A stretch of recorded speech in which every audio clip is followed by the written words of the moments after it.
नमस्कार, मैं हूं सौरभ द्विवेदी। आप नेता नगरी देख रहे हैं, लल्लन टॉप का वीकली पॉलिटिकल शो। ये हफ्ता खास था क्योंकि 2 राज्यों में और एक एमसीडी में चुनाव के नतीजे आए। एमसीडी के चुनावी नतीजों पर हमने विस्तार से लल्लन टॉप शो में चर्चा की थी और पहले के नेता नगरी के एपिसोड्स में। आज के एपिसोड में फोकस करेंगे गुजरात और हिमाचल पर। जानेंगे कि गुजरात में किसको रिवॉर्ड मिलेगा, किन समीकरणों को साध कर भाजपा इतने बड़े मुकाम तक पहुंची, और हिमाचल में मुख्यमंत्री को लेकर कांग्रेस के खेमे में क्या रस्साकशी चल रही है और उनकी जीत की वजह क्या रही है। तो आइए शुरू करते हैं नेता नगरी। अगर आपको पता चले, सुर्खियों की सजावट का दौर बीत चुका है, जनादेश आ चुका है। गुजरात में जो जनादेश आया उसके लिए ऐतिहासिक शब्द इस्तेमाल किया जा रहा है, क्योंकि गुजरात राज्य बनने के बाद पहली बार कोई पार्टी 155 का आंकड़ा पार कर पाई, बल्कि कहें कि 150 का आंकड़ा पार कर पाई। इस जनादेश के मतलब क्या है? क्या ये नरेंद्र मोदी पर एक जनमत संग्रह था? क्या ये भाजपा की सांगठनिक ताकत थी जिसके बलबूते उन्होंने अपने वोट शेयर को 50% से भी ऊपर बढ़ा लिया, 52% से भी ऊपर ले गए? क्या ये कांग्रेस का मैदान छोड़ना था? क्या ये त्रिकोणीय लड़ाई थी? क्या ये विकास कार्यों की जीत है या वोटर फटीग है लेकिन उसे कोई ऑप्शन नहीं मिल रहा था?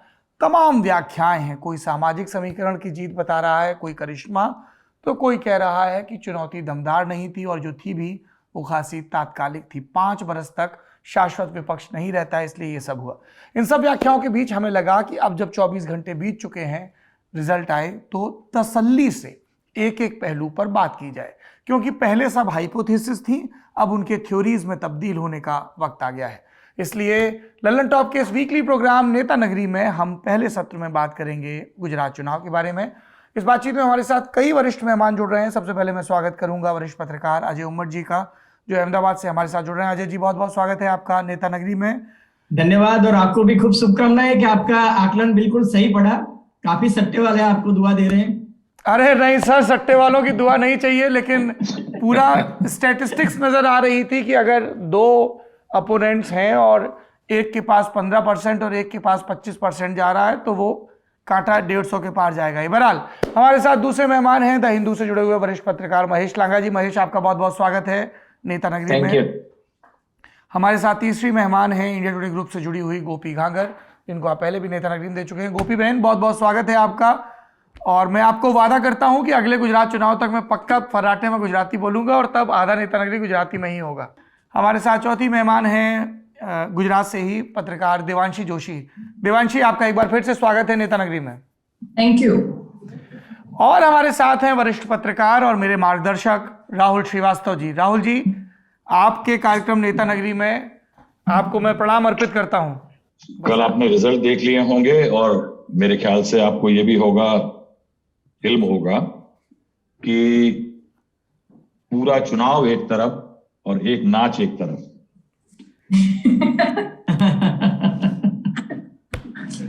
आपने ये कहा राहुल जी तो मुझे एक भक्ति काल का पद याद आ गया, सबही नचावत राम गुसाई। बहरहाल शुरू करते हैं नेता नगरी। अजय उम्मट जी, बताइए क्या फैक्टर्स रहे? आपने जो शुरुआत की, मुझे ऐसा लगा कि कांग्रेस पार्टी जो थी वो इस चुनाव को लड़ने के मूड में नहीं थी। कांग्रेस की प्रायोरिटी नहीं थी। Congress high command has treated this election like has treated Gujarat like poor Cinderella. They were simply not bother. उनकी प्रायोरिटी थी राहुल गांधी की रोड यात्रा, पद यात्रा। फिर हिमाचल में उनको लगता था कि भाई हम हिमाचल में चुनाव जीत पाएंगे क्योंकि वो हर 5 साल में वहां सत्ता परिवर्तन होता है। गुजरात में तो उनको पुनरावर्तन ही दिख रहा था क्योंकि कांग्रेस ने काफी सर्विस करवाई थी उनको, और उनको ये आकलन आ गया था कि इस बार आम आदमी पार्टी आ रही है और यहाँ कुछ दाल गलने वाली नहीं है। और तीसरा इंपॉर्टेंट कि जिसको गुजरात का प्रभारी बनाया था अशोक गहलोत, वो खुद ही काफी उलझे हुए थे। एक तरफ सचिन पायलट के साथ, दूसरी तरफ अपनी राजस्थान की गद्दी बचाने के लिए, तीसरी तरफ कांग्रेस पार्टी के अध्यक्ष ना बनने के लिए। तो किसी ने गुजरात के प्रति बहुत ध्यान नहीं दिया। चौथी बात कि इनके पास रिसोर्सेज भी नहीं थे पब्लिक मीटिंग करने के लिए, या लॉजिस्टिक जो होने चाहिए वो भी नहीं थे। नरेंद्र मोदी का करिश्मा अपनी जगह पे था डेफिनेटली, लेकिन कास्ट इक्वेशन जो थे वो इस बार विनेबिलिटी क्राइटेरिया लेके अमित भाई ने और मोदी जी ने जो सेट किए, और कांग्रेस पार्टी के जितने भी चैलेंजर उनको लगते थे सबको तोड़ तोड़ के वो भारतीय जनता पार्टी में ले आए। चाहे वो हार्दिक पटेल हो या अल्पेश ठाकुर हो या 19 टर्न कोड्स को पिछले 2-3 महीने में उन्होंने ले लिया। कुछ को तो चुनाव के मतलब फॉर्म फाइन भरने के 1 या 2 दिन पहले भी ले लिया। मतलब जो चुनाव जीत सकता है उन सबको ले लिया। और आप अगर स्टेटिस्टिक्स देखोगे तो पता चलेगा कि 45 सीट्स ऐसी है जो आम आदमी पार्टी ने भी कांग्रेस पार्टी की बिगाड़ी है। तो कुल मिला के मुझे ऐसा लग रहा है कि बीजेपी ने तो बहुत ही अच्छे से माइक्रो प्लानिंग करके एक एक सीट पे उन्होंने प्लानिंग भी किया, जहां करना पड़ा डैमेज कंट्रोल किया, कोर्स करेक्शन भी किया, लेकिन कांग्रेस की ओर से कोई स्ट्रेटेजी बनाने वाला नहीं था, जो आज तक मुझे अहमद पटेल में दिखाई देती थी। अहमद भाई एक ऐसे व्यक्ति थे कि गुजरात में किसी भी कैंडिडेट को जरूरत पड़े तो पैसा से लेके संसाधन, लॉजिस्टिक, उसके एरिया में अगर राहुल गांधी या सोनिया गांधी, प्रियंका को लाना होता तो वो मैनेज कर पाते थे। इस बार ऐसा कोई नहीं था। गुजरात के एमएलए अगर आप पर्सनली बात करो तो उनको ये कहना था कि भाई हम किससे बात करें, खड़गे जी से और बाकी लोगों से किसी की बैंडविड्थ नहीं थी। तो कम्युनिकेशन गैप भी था और सोशल मीडिया में और बाकी जगह कांग्रेस ने कुछ नहीं किया। उनकी जो स्ट्रेटेजी थी वो बहुत मिजरेबली फेल हुई और कांग्रेस पिछले 15-20 दिन में थोड़ी एक्टिव हुई। और राजदीप जानता है कि उनको एक अंडर करंट दिख रहा था जो कहीं था नहीं। तो मुझे ऐसा लगता है कुल मिला के कि कांग्रेस फेल्ड मिजरेबली और उसकी वजह से आप देखिए कि चुनाव पूरा वन साइडेड हो गया और आम आदमी पार्टी पिछले एक महीने से दिल्ली एमसीडी इलेक्शन में ज्यादा व्यस्त हो गई, इसलिए केजरीवाल भी इतना ध्यान नहीं दे पाए जितना वो कह रहे थे। अदरवाइज आप देखो तो 5 सीट वो जीते हैं और 40 सीट में वो नंबर 2 की पोजीशन पे है। तो it is not a small achievement. कोई पार्टी गुजरात में आए और 6 महीने में इतना परफॉर्मेंस कर जाए, मैं उसको अंडर एस्टिमेट नहीं करता हूँ। जी शुक्रिया अजय जी। देवांशी, आई कम टू यू। क्या है आपके हासिल, एक पत्रकार के तौर पर आपने क्या सीखा इन चुनाव को कवर करते हुए, फिर नतीजों की बारीकियों को देखते हुए, बताइए। मुझे लगा कि गुजरात की जनता ने बहुत अच्छे टीचर की तरह सबको मैथमेटिक्स सिखाया इतने सालों में, लेकिन भारतीय जनता पार्टी के नेता बहुत अच्छे विद्यार्थी हैं, तो वो समझते हैं कि उनको कहाँ लॉजिक लगाना है। हम जैसे हमने पिछले नेता नगरी में डिस्कस किया था कि उनको सब पता था कि कहाँ निर्दलीय खड़ा करना है, कहाँ ज्यादा वोटिंग से उनको फायदा हो सकता है, कौन लोग हैं जो उनकी बातों पे भरोसा करते हैं। तो वो सब लॉजिक उन्होंने यहाँ पे अप्लाई किया और कांग्रेस को तो जनता ने बहुत अच्छे से बहुत बार सिखाया, चांसेस भी दिए, लेकिन कांग्रेस अगर खुद नहीं लड़ना चाहती तो फिर उसमें कुछ नहीं हो सकता।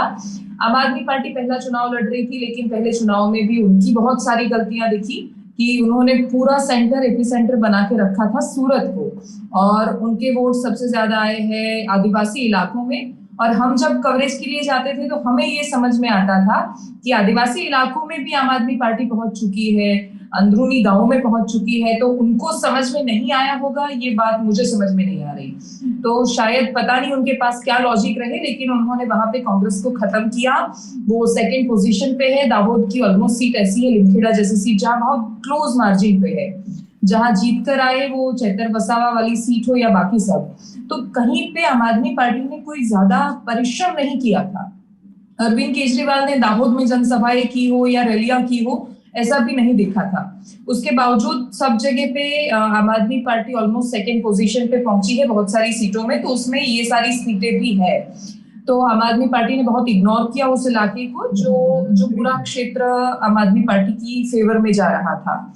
उन्होंने क्यों किया होगा, उसके पीछे की वजह मैं समझ नहीं पा रही, क्योंकि मैं मानती हूँ कि आम आदमी पार्टी भी भाजपा की तरह है कि उनको बहुत कुछ समझ में आता है कि कहाँ उनके कैंडिडेट्स कमजोर होते हैं, सर्वेस की बात करते हैं वो बार बार, लेकिन इस बार उनका बहुत इग्नोरेंस दिखा इस चुनाव में। तो शायद उनका इंटेंशन ही ऐसा था कि हमें नेशनल पार्टी बनना है, उसके तक सीमित रहना है, और एक नैरेटिव सेट कर रहे थे बार बार कि कांग्रेस तो 5 में खत्म हो रही है तो आप हमें वोट दे दीजिए। तो बहुत सारी जगह पे ऐसा हुआ कि बहुत सारे वोट जहां कांग्रेस जीत सकती थी चुनाव, वो आम आदमी पार्टी में डाइवर्ट हुए, कांग्रेस चुनाव हार गई। शहरों में कांग्रेस कभी नहीं जीती, मतलब आप जैसे घाटलोडिया जो सीट है जहां सीएम लड़े थे, तो वहां पे अमीबेन याग्निक तो राज्यसभा की सांसद है और यहाँ पे है, लेकिन उनका प्रचार कभी नहीं दिखा। सामने जो डॉक्टर विजय पटेल आम आदमी पार्टी के थे, तो उनके और अमीबेन के वोट में थोड़ा भी गैप होना चाहिए था, लेकिन नहीं है। दोनों ऑलमोस्ट मतलब 6-7% वोट लेकर खत्म हो रहे हैं और बाकी सब वोट जा रहे हैं सीएम की ओर, और ऐसा शहर की ऑलमोस्ट सीटों पे है, तो वो भी एक फैक्टर दिखा। और कांग्रेस का तो आखिर में क्या है कि कांग्रेस ब्लेम कर रही है कि आम आदमी पार्टी आई और हम खत्म हो गए, उनकी वजह से हम सीट हार रहे हैं। तो वैसे ईसुदान भी ऐसा कह सकते हैं कि मैं विक्रम माडम की वजह से चुनाव हार गया, अगर वो नहीं लड़ते तो मैं जीत जाता। तो पॉलिटिक्स में आप ऐसे बहाने नहीं बना सकते कि कोई आया इसलिए मैं हार गया, आपको खुद को भी लड़ना पड़ेगा। ईसुदान सेकंड पे है, विक्रम माडम इतना बड़ा चेहरा होने के बावजूद थर्ड पे है। तो कांग्रेस को इस हार की वजह आम आदमी पार्टी में ढूंढने की वजह खुद में, खुद की मेहनत में, उन सब में ढूंढनी पड़ेगी। क्योंकि मैंने सिर्फ 2 चुनाव कवर किए हैं, 2017 का देखा था, 2022 का देखा, बाकी सबके बारे में मैंने पढ़ाई की है तो या फिर सुना है पत्रकारों से। तो एक बात बहुत क्लियर है कि 2022 में से गुजरात की राजनीति एक बहुत बड़ा टर्न ले रही है। ऑलमोस्ट 30 सालों से सेम टाइप के रिजल्ट्स आते रहते थे, बहुत ज्यादा चेंज नहीं होता था।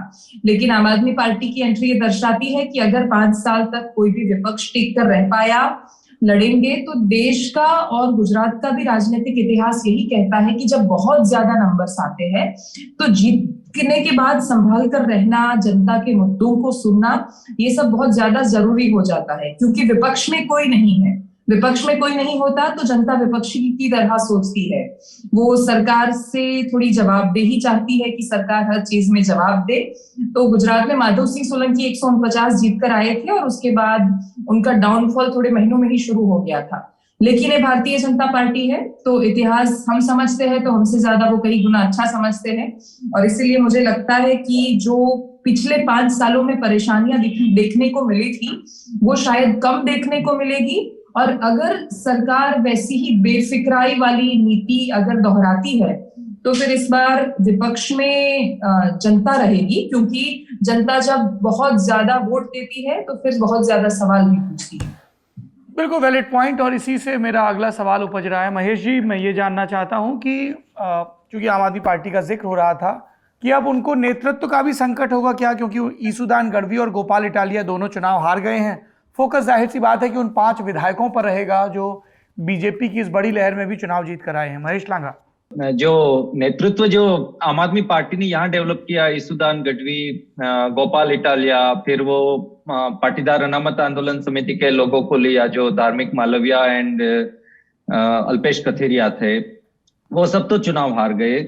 चुनाव जीते हैं बहुत अननोन फेसेस है। जो बोटाद से जीता किसी को पता नहीं कि कौन है, जो विसावदर से जीता वो भी again very unknown face, local face, but किसी को पता नहीं कि ये आदमी कौन है।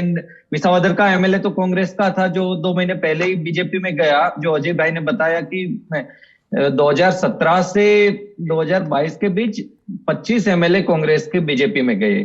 और 2017 जो अहमद पटेल का जो इलेक्शन था, राज्यसभा का इलेक्शन अगस्त 2017, वहां से 2022 इलेक्शन को देखिए तो करीब करीब 45 एमएलए कांग्रेस के बीजेपी में गए हैं।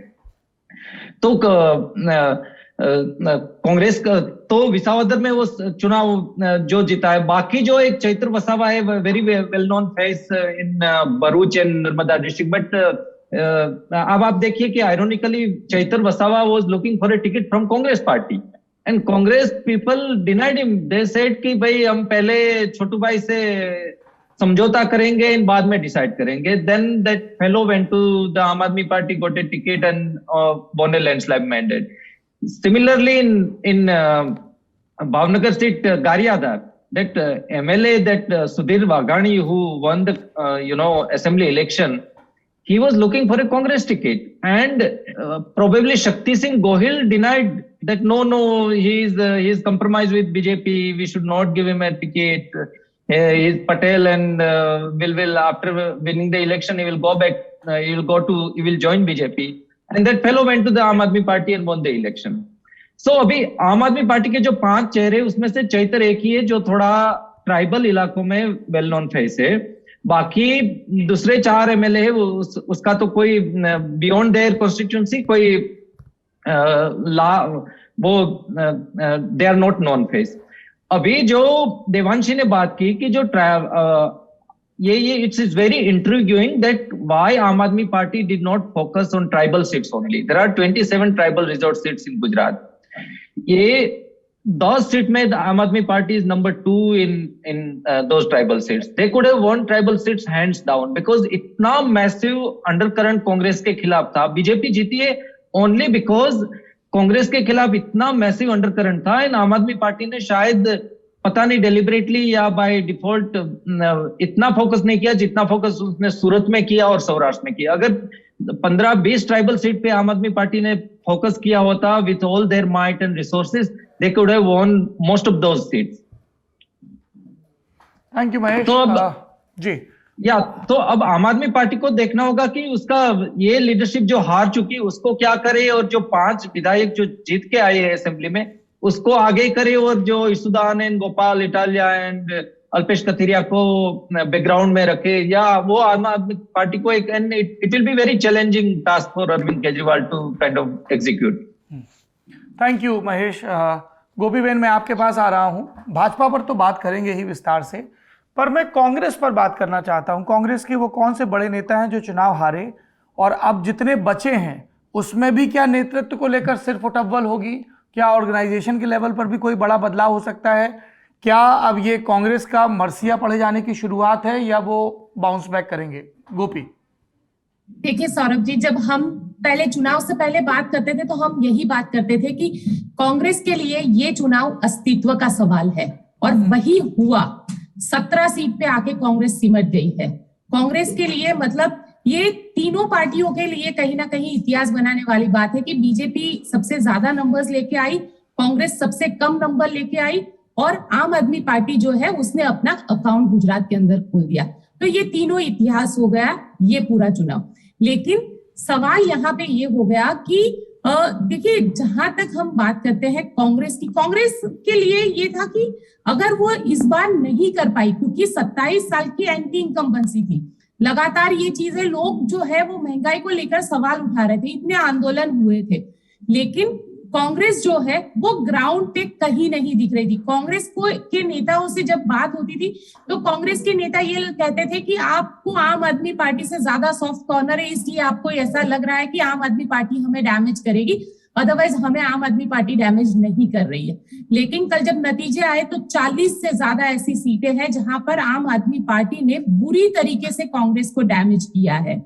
सबसे बड़ा चेहरा जो है वो ललित कगथरा का है, जो मोरबी की टंकारा सीट से विधायक है. सौराष्ट्र का एक बड़ा नाम है, पाटीदार आंदोलन से आया था. ललित कगथरा, ललित वसोया, ये 2 ऐसे चेहरे थे. कांग्रेस को उम्मीद थी कि ये दोनों जीत जाएंगे, लेकिन ये दोनों हार गए.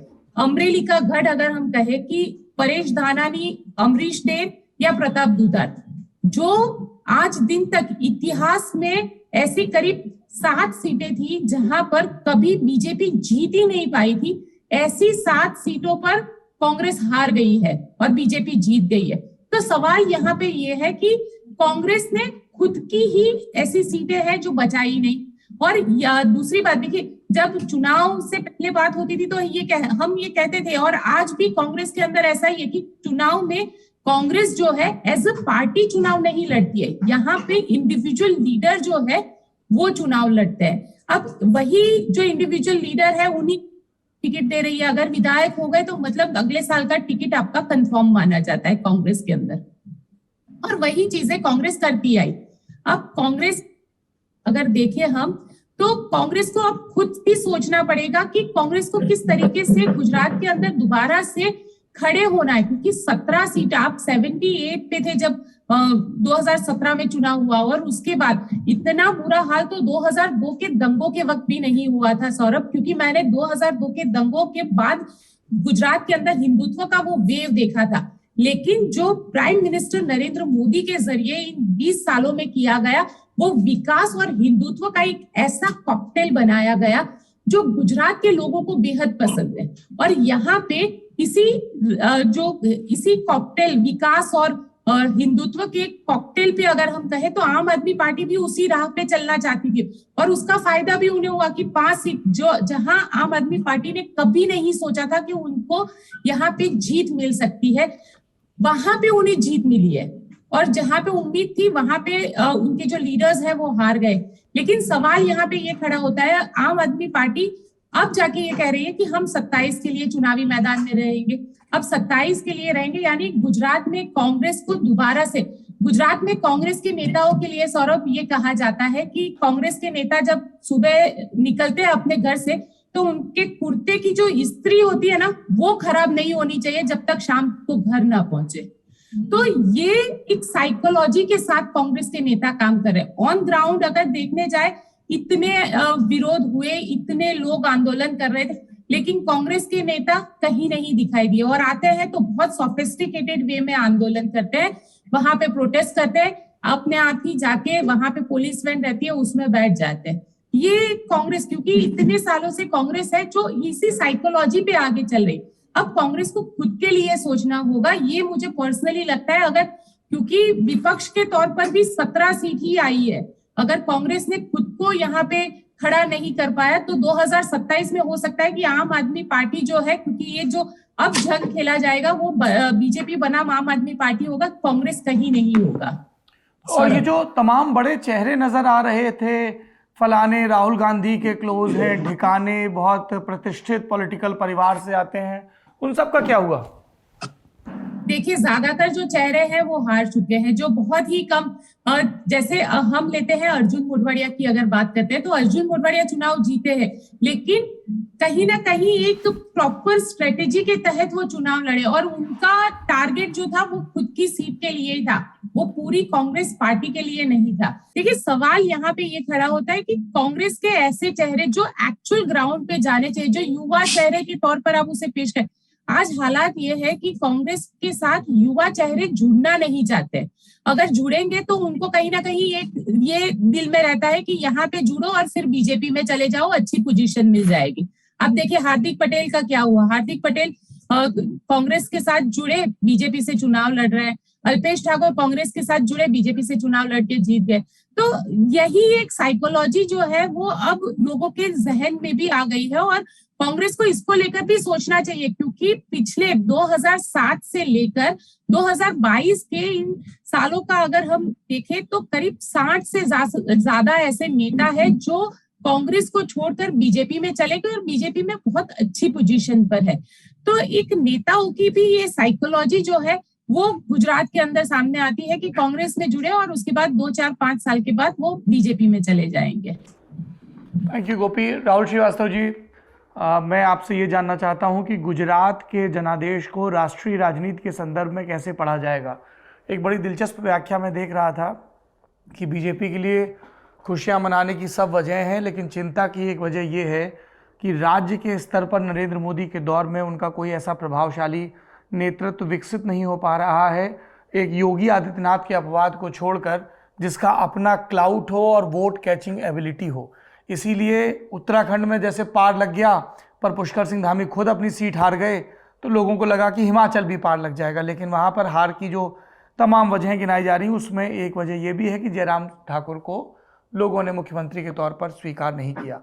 राजस्थान में भी झगड़ा है और गुजरात में भी कहा जा रहा है कि एक तरफ आपको ये ऑप्टिक्स के रूप में बहुत अच्छा लग सकता है कि आप जब चाहें जिसको चाहें मुख्यमंत्री के पद पर बिठा दें या हटा दें, लेकिन पोस्ट नरेंद्र मोदी आप क्या मैसेजिंग तैयार कर रहे हैं? क्या आपको लगता है कि बीजेपी को अब इस जीत के बीच में इस बात की चिंता करनी होगी कि सेकंड रंग लीडरशिप और प्रभावशाली छत्रप, या ये भी उसी इंदिरा दौर में जा रहे हैं जहां पर एक शक्तिशाली केंद्रीय नेतृत्व होता था जो ताश के पत्तों की तरह नेतृत्व को राज्य के स्तर पर फेंट सकता था? हालांकि वो इतनी तेजी से बदलते नहीं हैं।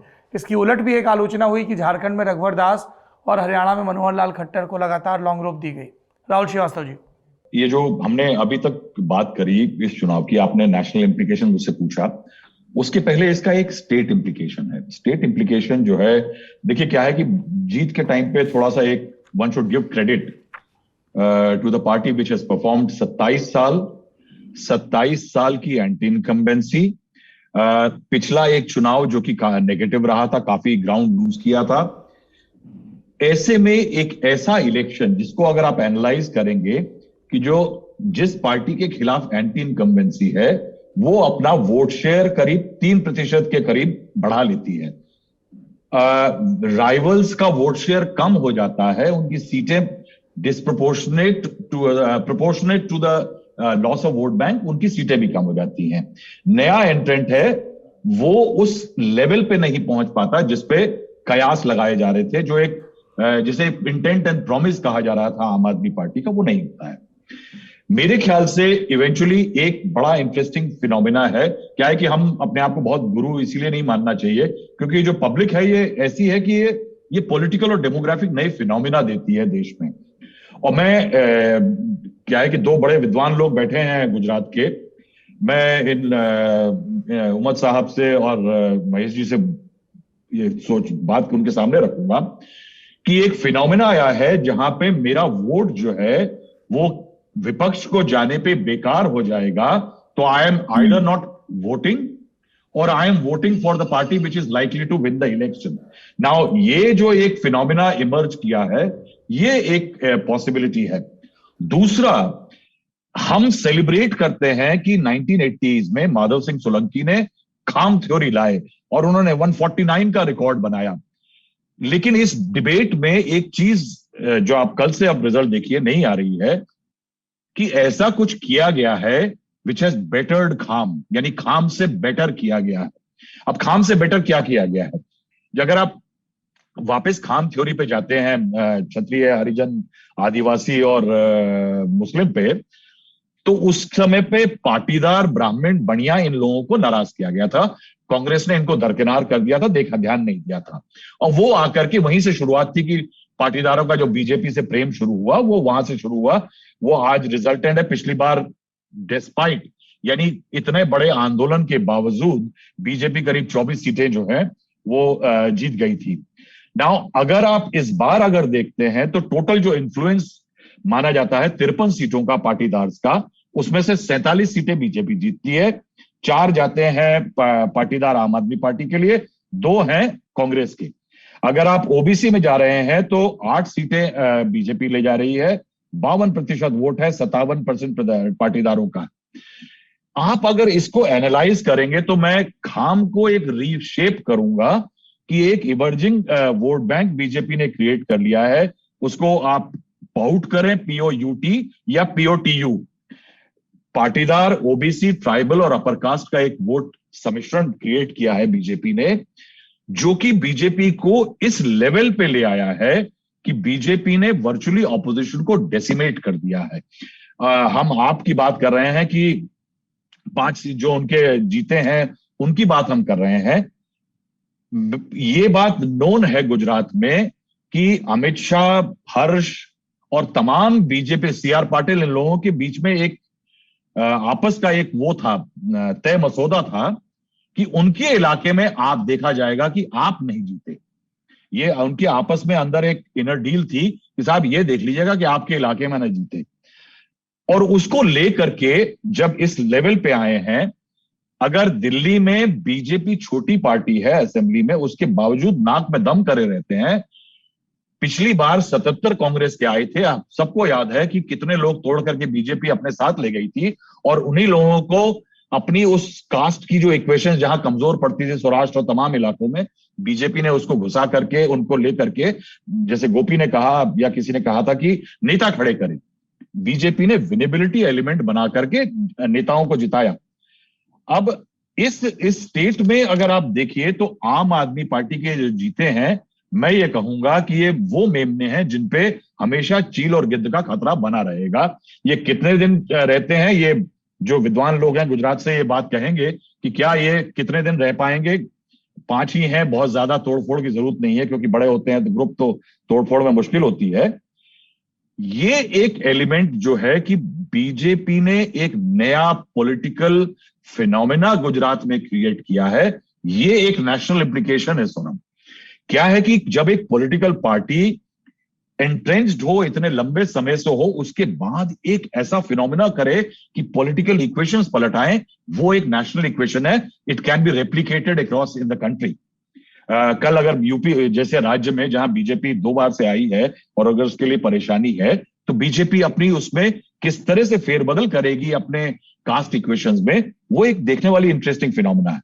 इसके अलावा अगर आप देखें तो इट एस्टैब्लिशेस नरेंद्र मोदी। देखिए साहब, मैं कुछ लोगों से बात कर रहा था गुजरात में, जब बीच में जो चुनाव के पहले वोटिंग के 1,75,000 करोड़ का बिजनेस जो है, इन्वेस्टमेंट जो है पिछले कुछ समय में नरेंद्र मोदी खींच करके महाराष्ट्र जैसे राज्यों से गुजरात ले आए। गुजरात बिजनेस के लिए है, it's a largely urbanised state. वहां पे लोगों को धंधा जो है वो बहुत क्रिटिकल है। अगर आप 1,75,000 का करोड़ का बिजनेस ला रहे हैं, इन्वेस्टमेंट ला रहे हैं, तो अगले 4-5 सालों में गुजराती को दिखता है साहब कि 70-80 हजार करोड़ का जो लोकल ट्रांसपोर्ट, ठेकेदार, सिक्योरिटी मैन, पानी के पीने के ग्लास, चाय के कप, ठेला, ये सब जो लगेगा वो गुजरातियों को उसका बेनिफिट मिलेगा।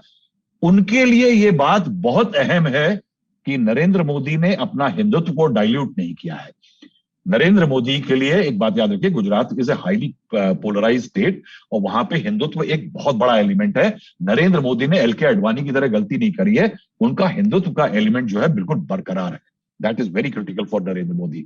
दूसरा जो है वो डेवलपमेंट वाला इशू था कि धंधे में जो गुजराती के लिए, गुजराती का एक पैशन है, उसको फीड किया है कि ये आदमी हमारे लिए सोचता है। दीज आर फ्यू एलिमेंट्स की बाकी कास्ट की केमिस्ट्री, अमित शाह का होना, पिछली बार उनका काफी मजाक उड़ा था जब उन्होंने मिशन 150 बोला था 2017 में, लेकिन आप साहब देखिए ये बीजेपी अमित शाह लेड होकर के उसी जगह खड़ी है जहां पे पिछली बार उनको ठेस लगी थी। ये पॉलिटिकल पार्टी का मैनेजरियल स्कीम है। जीत जो है ये मल्टीपल एलिमेंट्स को बेहतरीन मैनेजमेंट के जरिए बीजेपी ने डिलीवर की है। लेकिन अब आता है जो आपका सवाल है कि साहब बेस्ट ऑफ द सिस्टम, जो एक चीज स्ट्रेंथ होती है उसकी चीज सिस्टम की, वो वीकनेस है। नरेंद्र मोदी एक ऐसा वज्र है जो कि विपक्ष को हरा रहा है। ददीजी जी की हड्डियां जब वज्र बना था उसकी भी लिमिटेशन थी, और उसी तरह से वो लिमिटेशन जो है वो हिमाचल जैसे इलाकों में दिख जाती है कि आपका नरेंद्र मोदी के आने से फर्क पड़ा साहब। उन्होंने कहा कि अगली बार जब बटन दबेगा हिमाचल में तो वो याद रखिएगा वोट मेरी तरफ आ रहा है। इसका असर पड़ा है कि बीजेपी की हार में कहीं ना कहीं थोड़ा सा उतना ज्यादा इजाफा नहीं हो पाया, शायद नुकसान रोक लिया नरेंद्र मोदी के उन्होंने। लेकिन वो कैपेसिटी हर जगह क्लिक करने की नहीं है। When Narendra Modi is on the ticket, जब नरेंद्र मोदी प्ले में है वहां पे गेम बहुत ज्यादा अलग होता है कंपेयर टू जहां उनके नाम की ट्रैक्शन होती नहीं है, जैसे हिमाचल। इसके बाद आएगा आपका तमिलनाडु, तमाम राज्य हैं। क्या है कि बीजेपी के लिए आपको याद रखिए कि हम आम आदमी पार्टी की बात कर रहे हैं कि बीजेपी कह रही है कि कोई बड़ा अचीवमेंट नहीं है साहब। उन पिछले 70 सालों से बीजेपी कोशिश कर रही है केरल नाम के एक राज्य में, एलडीएफ और यूडीएफ की लड़ाई चलती है, उनके बीच में बीजेपी कोशिश कर रही है कि कहीं एक अंगूठा भर रखने को पैर का जगह मिल जाए, मिलती भी है तो वो छिन जाती है। ऐसे में ऐसा ही राज्य है कुछ, एक गुजरात इसी तरह से था एक तरह से। उसमें आम आदमी पार्टी की अच्छी पहल इसलिए है कि जिस बात का गुजरात के फंसाने में जिक्र नहीं था कभी भी पिछले कुछ सालों से, पढ़ाई लिखाई, स्कूल कॉलेज, आम आदमी पार्टी उसको ले आई साहब। और आम आदमी पार्टी ने कहीं ला करके उसको एक टॉकिंग पॉइंट बनाया। वोट नहीं कन्वर्ट हुए, वोट मिले उतने नहीं मिले जितने सर्वे कह रहे थे, लेकिन कहीं ना कहीं एक शुरुआत हुई है। और आम आदमी पार्टी के लिए भी सबक है कि कहीं ना कहीं उसको अपना आइडियोलॉजिकल एक फ्रेमवर्क बनाना पड़ेगा कि व्हाट दे स्टैंड फॉर। हर जगह वो हुडिनी एक्ट नहीं होगा कि साहब मैं इधर से सड़क के निकल लूं, बिल्किस बानो पे नहीं बोलूं, दिल्ली का चुनाव आए तो मैं शाहीन बाग नहीं जाऊं, ये सब नहीं चलेगा साहब। ये आम आदमी पार्टी के लिए है। लेकिन बीजेपी के लिए सबक यह है जो आपने कहा कि साहब परछाई कद नहीं हुआ करती, जो कद होता है नेताओं का वो चुनाव जितवाता है।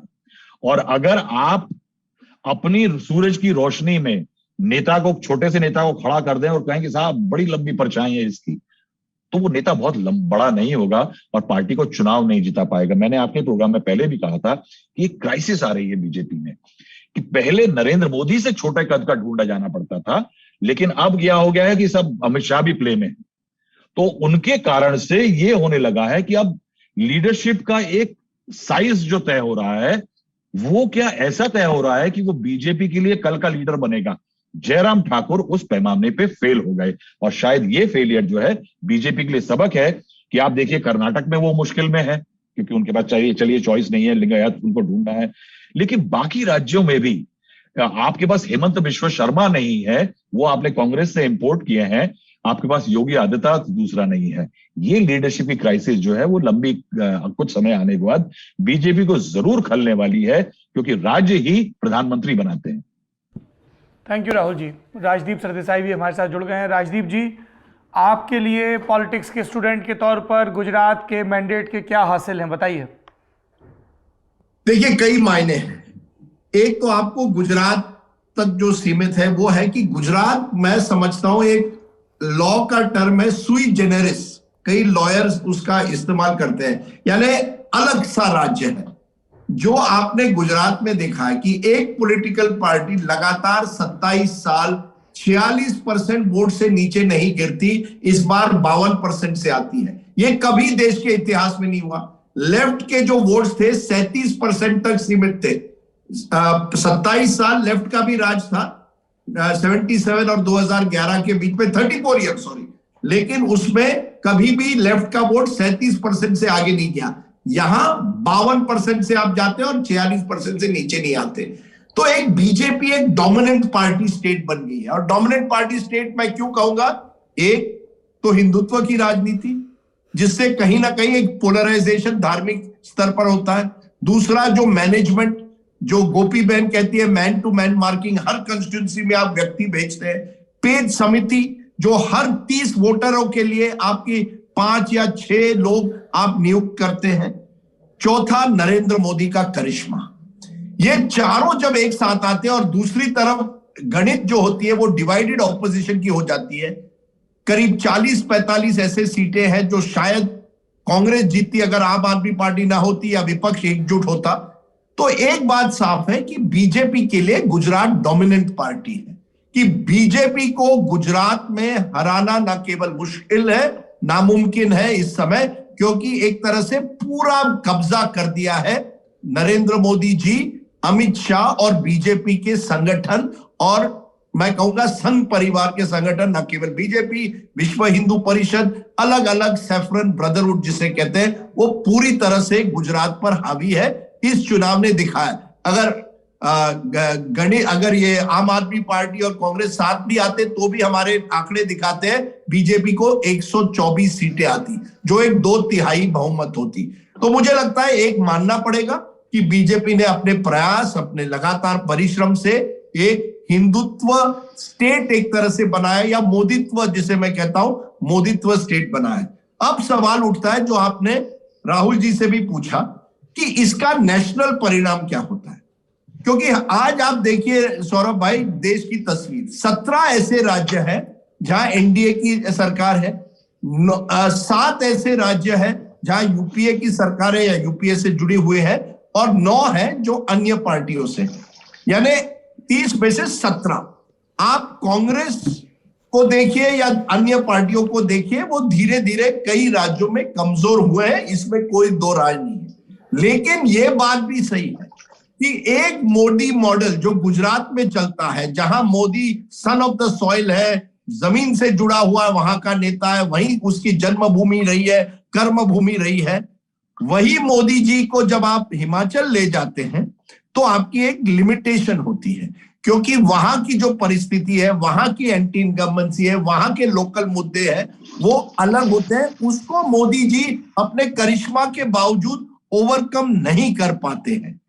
तो एक तरह से बीजेपी के लिए मोदी जी उनके सबसे बड़े एसेट है, लेकिन क्योंकि उन्होंने अपनी प्रयास जो होते हैं मोदी जी सेंट्रिक होते हैं, मोदी सेंट्रिक, इनके जितने अंडे हैं वो मोदी जी के थैले में रखे, मोदी जी के बास्केट में रखे, इसलिए बीजेपी को कुछ राज्यों में परेशानी हो सकती है। अगला चुनाव है कर्नाटका, वहां भी आप देखेंगे, वहां लोकल कांग्रेस को या विपक्षियों को एक अब मॉडल मिल सकता है कि जब हम लोकल मुद्दों पर फोकस करें, वहां की लोकल एंटी इनकम्बेंसी को भुनाने की कोशिश करें, तो मोदी जी भी आए तो मोदी जी की भी एक सीमा होती है।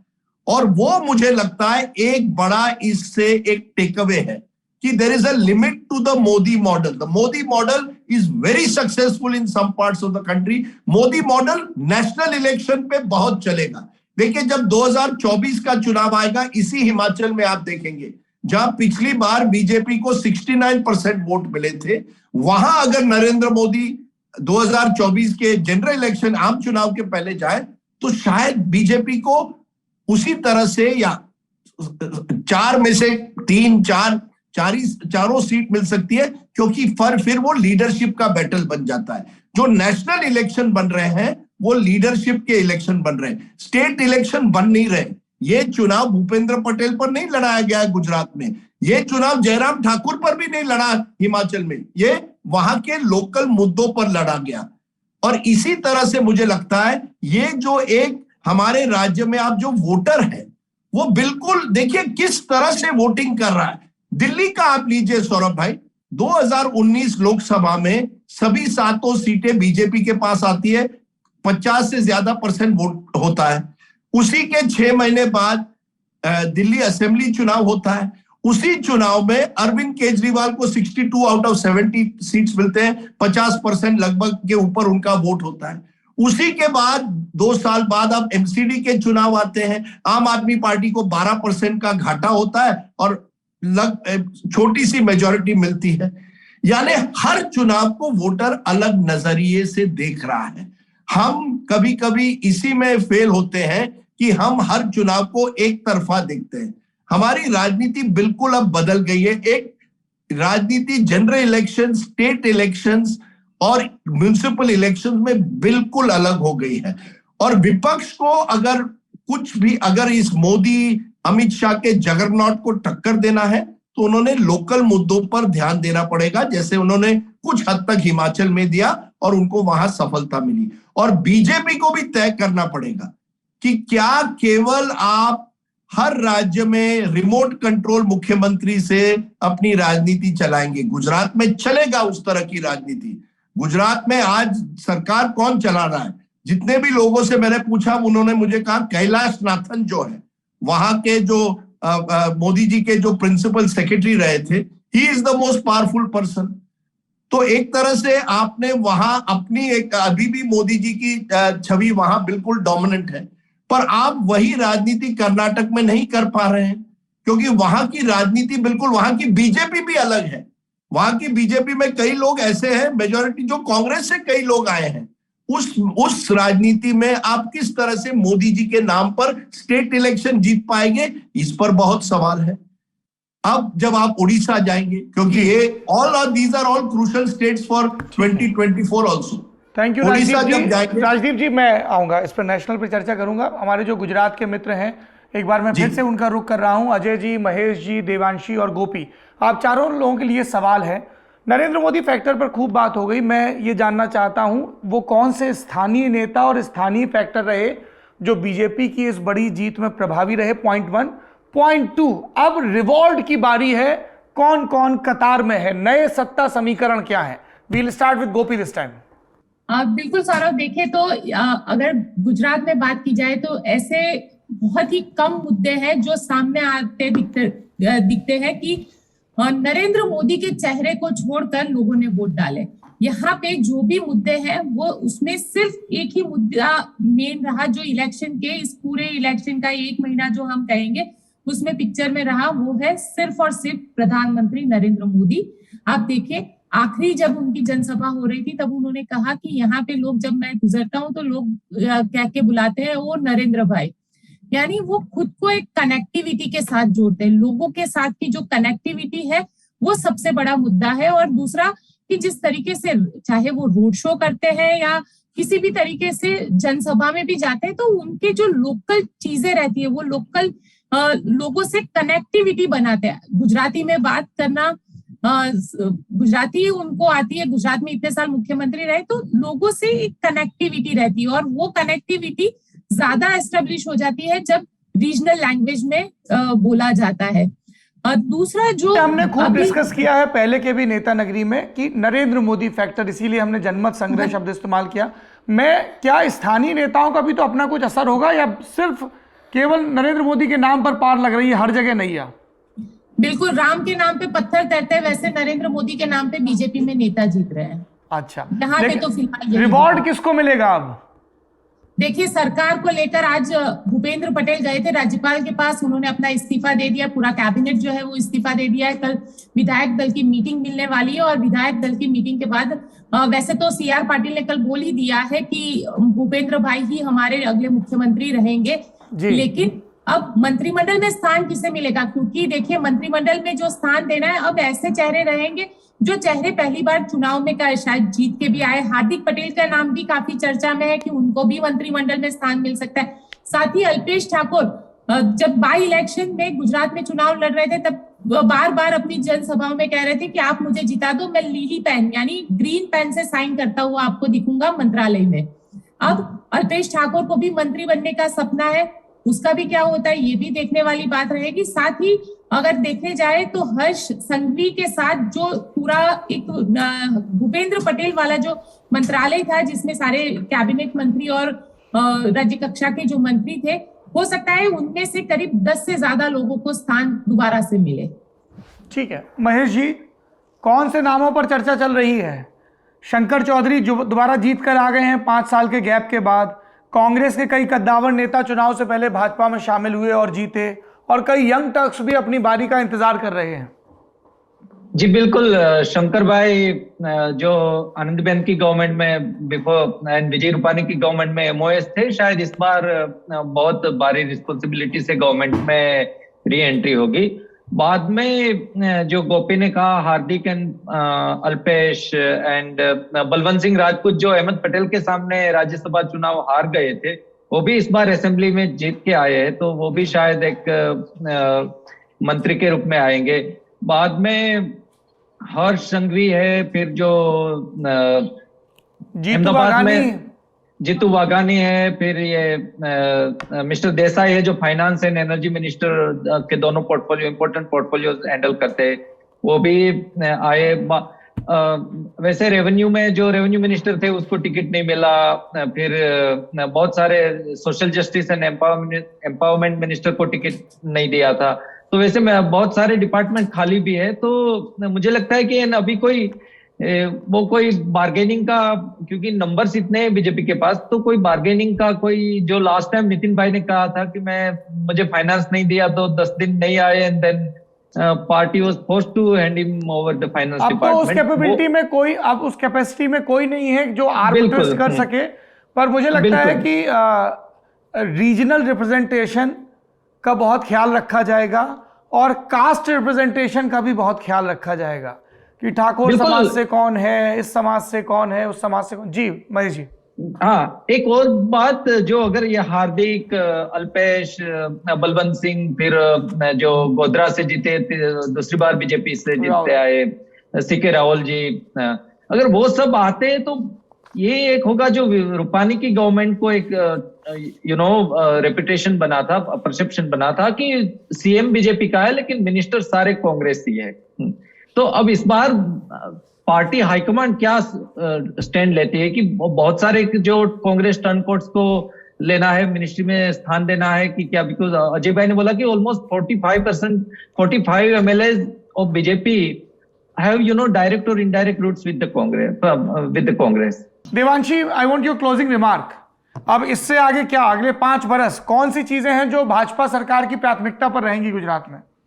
मैं उसके ऊपर आऊं उससे पहले मुझे लगता है कि सीआर पाटिल को भी श्रेय मिलना चाहिए इस जीत का, क्योंकि नरेंद्र मोदी का चेहरा तो 2017 में भी था, 12 में भी था, 7 में भी था और बहुत ज्यादा क्लोज भी था। फिर भी जो स्ट्रेटेजी, जो कॉम्बिनेशन हुआ दोनों का, वो बहुत अच्छा साबित हुआ भाजपा के लिए। और बड़े नेता जो कांग्रेस के हारे, उसमें से सबसे बड़ा नाम सुखराम राठवा है कि जो विपक्ष के नेता थे और वो तीसरे पायदान पे रहे हैं अपनी सीट पे।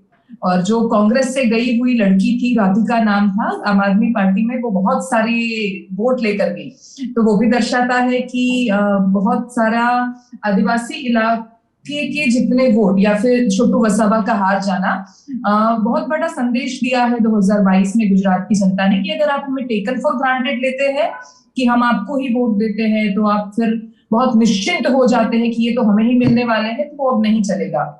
तो और दूसरा, अब आती हूँ मैं, आपने जो इवन ये मिनिस्ट्री की भी जो बात हो रही थी उसमें, कि अब भाजपा का कोई भी नेता ऐसी स्थिति में नहीं है कि वो बोले कि नहीं मुझे तो चाहिए ही, मैं थोड़ा नाराज हो गया हूँ।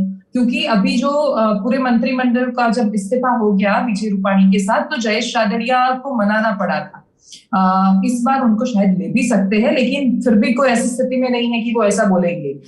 5 साल में मुद्दे रहेंगे वही जो पिछले 5 सालों में थे, क्योंकि भाजपा का बहुत अच्छी तरीके से जीतना उसका मतलब ये नहीं है कि गुजरात में कोई दिक्कतें या परेशानी नहीं है। लोग वोट करते हैं क्योंकि उनको लगता है कि ये सबसे ज्यादा अच्छा ऑप्शन है। लेकिन जैसे ही जीत का ऐलान हुआ उसके बाद पोस्टल बैलेट में देख रही थी, सबसे ज्यादा आम आदमी पार्टी को मिले हैं सब जगह पे। तो सरकारी कर्मचारी, वैसे भी वो किसी भी सरकार से खुश नहीं रहते, लेकिन इस बार उन्होंने ऑप्शन चेंज कर दिया है। आदिवासी इलाकों में सबसे ज्यादा भाजपा और कांग्रेस दोनों के खिलाफ बहुत ज्यादा वोटिंग हुआ है। युवान जो बोलते हैं, यूथ जो भाजपा बोलती है कि ये हमारी ही वोट बैंक है, तो यूथ खुश नहीं दिखा इस बार सरकार से। तो अभी भी जो गांधीनगर में बच्चे पढ़ाई करते हैं तो वो सवाल तो करेंगे। मोरबी ने भले ही कांति अमृतिया को बहुत अच्छी लीड के साथ जिताया है, लेकिन उसका मतलब ये नहीं है कि जिनके घर के 135 लोग मारे गए हैं कि वो भूल जाएंगे सारी चीजों को। लेकिन अग्रेसिव लड़ने वाला कोई नहीं है, और जो लड़ा कांग्रेस में वास्ता में से अनंत पटेल लड़े तो वो जीते। जिग्नेश मेवाणी को हराने के लिए सब जगह से कोशिश की, फिर भी जिग्नेश मेवाणी जीते हैं। अमरीश देव लड़ते थे लेकिन वो बहुत कम मार्जिन से हारे हैं। गेनीबेन ठाकुर जीती है। अर्जुन मोढवाडिया ने फोकस किया तो वो पोरबंदर से जीते हैं। अमित चावड़ा ने फोकस किया तो आंकलाव से जीते हैं। तो जो लोग लड़े वो अच्छी तरीके से जीते हैं। तो ये दर्शाता है कि अगर आप लड़ेंगे तो जीतेंगे, और इसीलिए विपक्ष को भी ये समझ में आया होगा। कांग्रेस को फिनिक्स पक्षी की तरह देखा जाता है। सब बोलते हैं कि राख में से उठ खड़े होने की उनमें क्षमता है, लेकिन उसके लिए उनके लिए हर बार जरूरी हो जाता है एक बार राख बन जाना। तो कांग्रेस अभी उस स्थिति में है कि ऑलमोस्ट राख बन चुकी है। तो अगर उनको समझ में आएगा कि बाहर परिवर्तन की आप क्लॉक लगा देंगे घड़ियाल, तो उससे कुछ परिवर्तन नहीं हो जाएगा, उसके लिए आपको लड़ना पड़ेगा। आम आदमी पार्टी को भी शायद समझ में आया होगा कि अरविंद केजरीवाल के कागज पे लिख देने से सरकार नहीं बन जाती, उसके लिए बहुत ज्यादा अच्छे से लड़ना पड़ता है, लोगों के दिमाग में घुसना पड़ता है। तो 5 साल मिले हैं, जो टिक पाएगा लड़ाई में वो जीत जाएगा आसानी से, वो चैलेंजर बन जाएगा। और यही इस पूरी बातचीत का सबक है। प्रचंड जनादेश है, लेकिन जनाकांक्षाएं भी बहुत हैं, और स्कूल, अस्पताल, युवाओं को रोजगार की जो संभावनाएं हैं, और महंगाई का मुद्दा, लाइवलीहुड का मुद्दा, ये सारे मुद्दे बने रहेंगे। गुजरात से जुड़े हमारे सभी मेहमानों का बहुत बहुत धन्यवाद। बढ़ते हैं हिमाचल प्रदेश की तरफ। हिमाचल प्रदेश में भारतीय जनता पार्टी 6 से 7% का वोट गंवाकर दूसरे नंबर पर चली गई है, और कांग्रेस पार्टी अपने वोट में कुछ इजाफा करके और 0.9% के मार्जिन के साथ भाजपा से आगे रहकर प्रदेश में सरकार बनाने की स्थिति में आ गई है। इन परिणामों के क्या मायने हैं, इसके बारे में बात करेंगे। जो हमारे 2 स्थायी मेहमान हैं, सबसे पहले उनकी तरफ रुख करते हैं। राहुल श्रीवास्तव जी, पहले तो ये बताइए, आप पहले रिपोर्टर हैं फिर विश्लेषक हैं, कि कांग्रेस के खेमे में क्या चल रहा है। सोशल मीडिया पर तो बहुत कुछ लिखा जा रहा है कि ये दावेदार, वो दावेदार, विधायक दल की बैठक में ऐसा हो सकता है, वैसा हो सकता है, बयानबाजियां भी चल रही हैं। बताइए, हिमाचल में अगला सीएम कौन?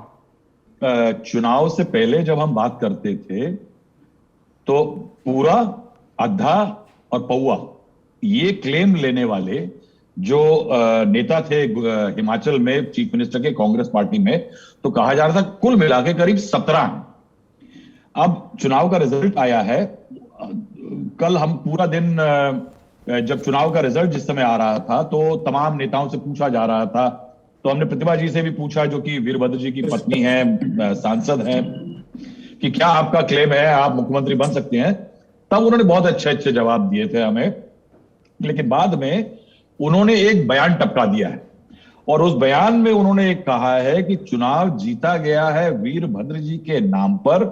You can not ignore him, neglect him और हिज फैमिली, यानी उनके परिवार को और उनको इग्नोर नहीं किया जा सकता साहब। तो यानी पूरे रिंग में पहली टोपी तो आ गई साहब। इसके अलावा सुखविंदर सिंह सुक्खू साहब हैं, जिनका नाम अच्छी तरह चल रहा है, मजबूत नेता है, नदौम से जीते हैं, थोड़ा मुश्किल हुई उनको जीतने में। उसके अलावा मुकेश अग्निहोत्री जो है, सीएलपी लीडर हैं, उनके बारे में बात चल रही है, और कुलदीप सिंह राठौर।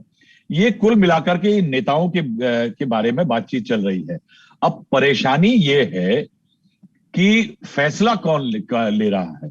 फैसले के लेवल में इस समय पे एक राजीव शुक्ला हैं, मल्लिकार्जुन खड़गे जी हैं, एक भारत जोड़ो यात्रा पे निकले हुए चल रहे राहुल गांधी जी हैं। अब इस लेवल पे जो अब आकर के डिसीजन होना है इवेंचुअली, इसमें बहुत सारी परमुटेशंस एंड कॉम्बिनेशंस जब लगेंगी, उसमें कांग्रेस के लिए डेफिनेटली ये हो रहा है कि अंदर खाने की जो खबर आ रही है, ये जो एस्पिरेशन लेवल है कांग्रेस में इस समय, एसेट्स का इतना अभाव है इन टर्म्स की राज्य में सरकारों का, राज्यों में मिलने वाली जो पोजीशंस है उनका, और नेताओं का, कि जो मिल जाती है जमीन और जो नेता आगे आ जाता है वो अपने आप को ज्यादा दाम मांगता है। तो इस समय अंदर खाने में काफी ज्यादा कंसोलिडेशन हो रहा है नेताओं के द्वारा, विधायकों का, कि किसी तरह से अपने जब नंबर आए तो उसमें नंबर लगा लिया जाए।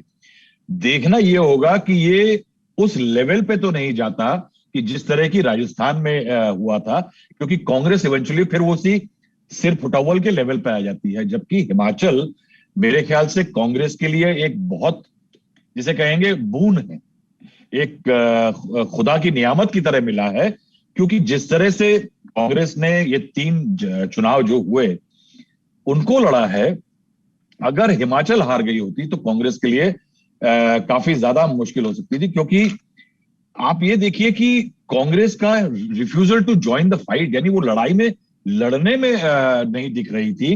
गजब नवाबी है। आप सोचिए कि एक पार्टी ऐसी है जो कि गुजरात की सेकंड बिगेस्ट पार्टी है, हिमाचल की सेकंड बिगेस्ट पार्टी है, उसके बड़े नेता जाके कैंपेन नहीं करते। प्रियंका करती हैं, सचिन पायलट करते हैं, कुछ और लोग करते हैं, लेकिन कोई उतना नहीं। तो अगर कांग्रेस जीतती है तो उसका 50% श्रेय है। राजदीप, इस बात पे मैं उनसे पूछना चाहूंगा कि वो बीजेपी के रिबेल्स के कारण, 21 रिबेल्स की प्रेजेंस जो थी, उसने कांग्रेस की जो इलेक्शन की हिमाचल की मुहिम थी उसको आसान कर दिया।